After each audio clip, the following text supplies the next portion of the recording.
behalf of...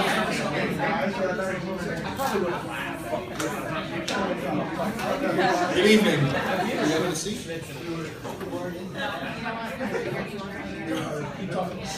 Hello, test, 1, 2, check. Check, mic check. You didn't have to get quiet, it's okay. Yes, thank you. She'll be keeping time tonight, everybody. Check, hello. Fuck you. Can everybody hear me? Of course. Yes. All right.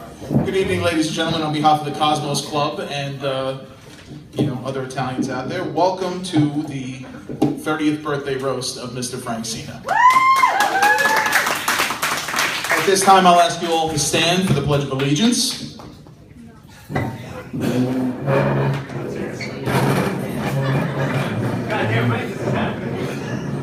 I pledge allegiance to the flag of the United States of America and to the republic for which it stands, one nation, under God, indivisible, with liberty and justice for all. I can't believe everybody actually did that. That's hysterical. Remain standing for the Italian national anthem. Jeff, you want to start us off?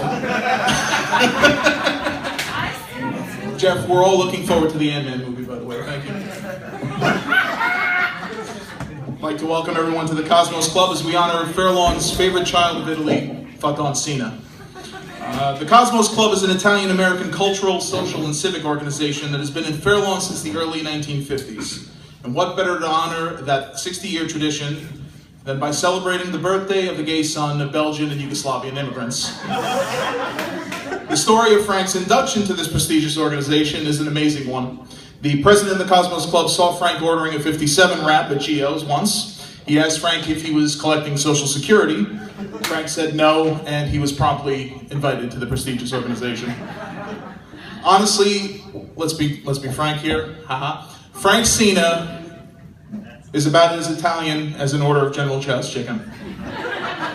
Frank Cena is to Italy what Taco Bell is to Italy. The only bit of Italian in Frank Cena was that one time in the bathroom of the Stonewall Inn during the World Cup. Don't worry, Frank. Even if you get found out and they toss you out like yesterday's Depends, I hear there's an open spot in the NAACP in Spokane. So you'll be all set. That was the funniest joke. I don't know what happened. Seriously though, thank you to the Cosmos Club for letting us use the Frank Sinatra Jr. room, or whatever the fuck this is called. We're here tonight to honor a man who has touched our hearts, and in some cases after heavy drinking, our dicks as well. Tomorrow, Frank will be 30 years old.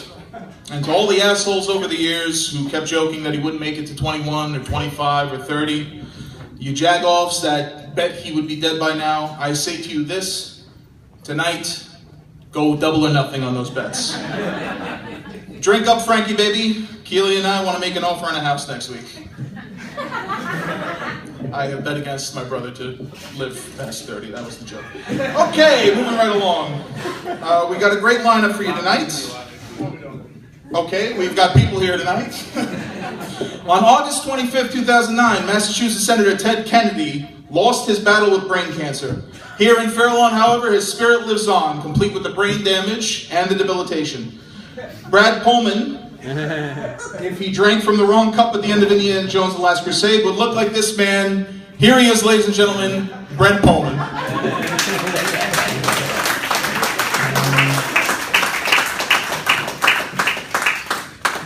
I warmed them up for you.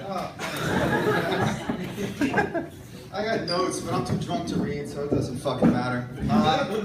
It's really not a pleasure to be here. I mean, this is the most self-indulgent, narcissistic piece of shit I've ever imagined. I mean, who throws a fucking birthday party for themselves where they make other people come out and roast themselves? I mean, how self-absorbed you have to be, other than fucking Frank Cena. I mean, he makes the fucking Kardashians look modest, this fucking guy.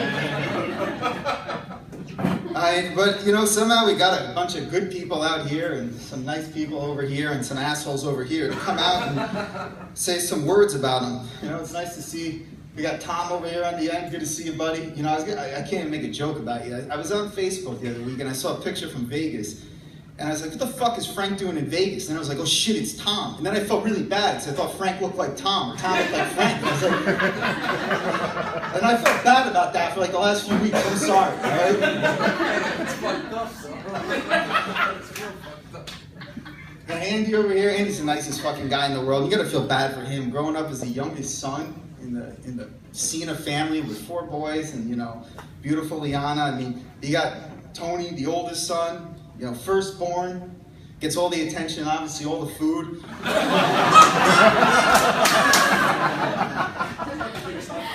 You got Tommy over there, you know, and then Tom gets all the athletic ability. You got Frank here, who I can't believe I'm gonna fucking say this. He got all the fucking brains.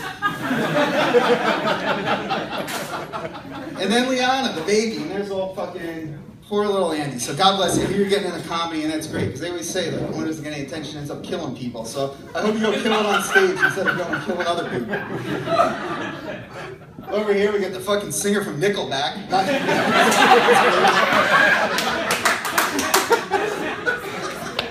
Oh shit, this crap. My brother, I mean, I don't know what to say about my brother that hasn't told everybody else at 2:30 in the morning, fucked up as shit. And you've all heard it, so I'm not gonna waste anyone else's time. Pete Megan, best guy in the world. Yeah, he's the best guy in the world. Next to him, got Gary Peluso.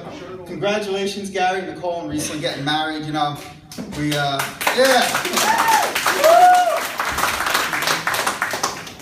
You know, and more of Frank's just endless and just horrendous self-promotion of this event. He made another old, cheap, used-up joke in which he goes, "Oh, we got Mr. Nicole Natina coming to fucking roast me." And, you know, at first I was like, oh, it's just a typical Frank using somebody else's joke, old-ass shit. But then I was like, you know what, there was a little tinge of hate in there. And then I realized, Frank's just mad because he's never going to marry anybody as pretty as Gary.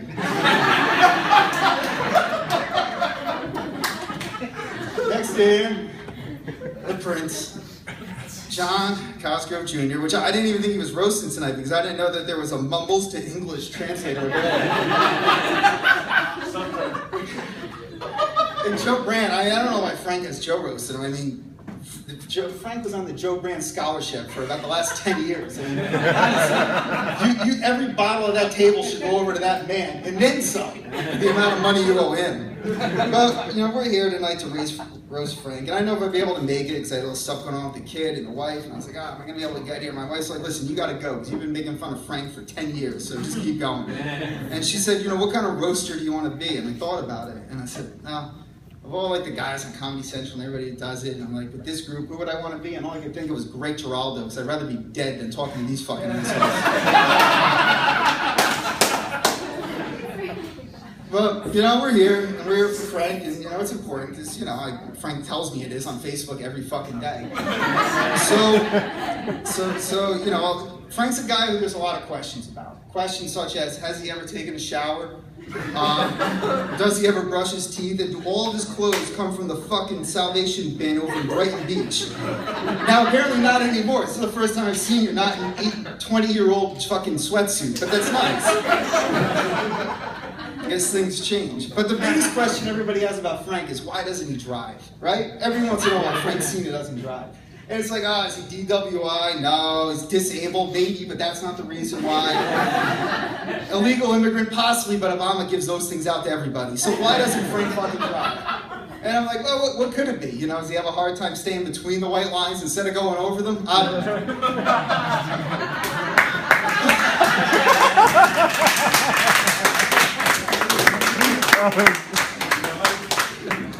But, I mean, really, at the end of the day, it's even a joke. It's just sad. He's so desperate for attention. He goes, none of us would hang out with him unless he called us up and said, hey, could I get a ride going over there?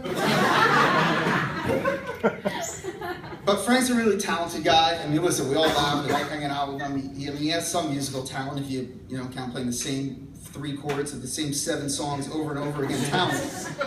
But he's working on some stuff. I heard he's working on a musical, and like everything else in his life, he's stealing somebody else's shit and repurposing it.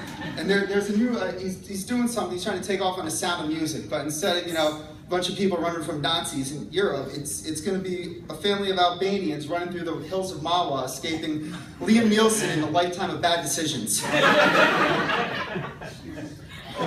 So, you know, I hope that goes well for you. I mean, you have songs such as, and I know I shouldn't tell people, but no one take his music, no one take this stuff. We have songs such as, "Can I get 5 goats for my sister?" And "Mommy, when can I buy a new tracksuit?"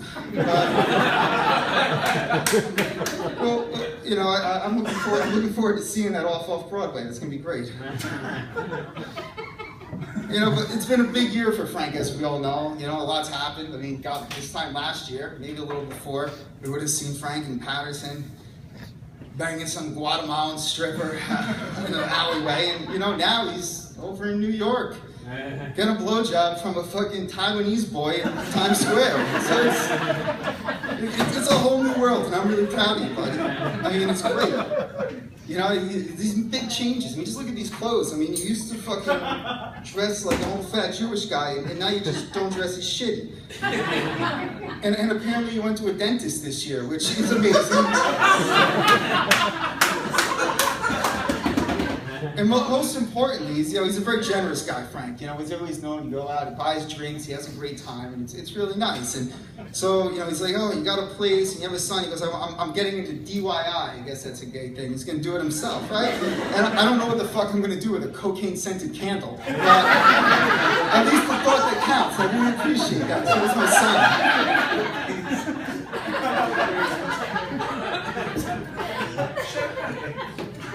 So, you know, it's a special time, and we're here to celebrate your birthday. And, you know, I would just like to congratulate you on living to 30, which, I mean, I thought you were 60, so I guess that's a little different.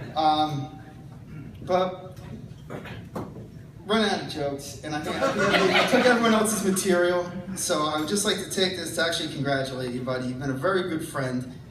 You're a somewhat talented individual, but you're always there when you need you. And so I hope you have a great time tonight, and happy birthday.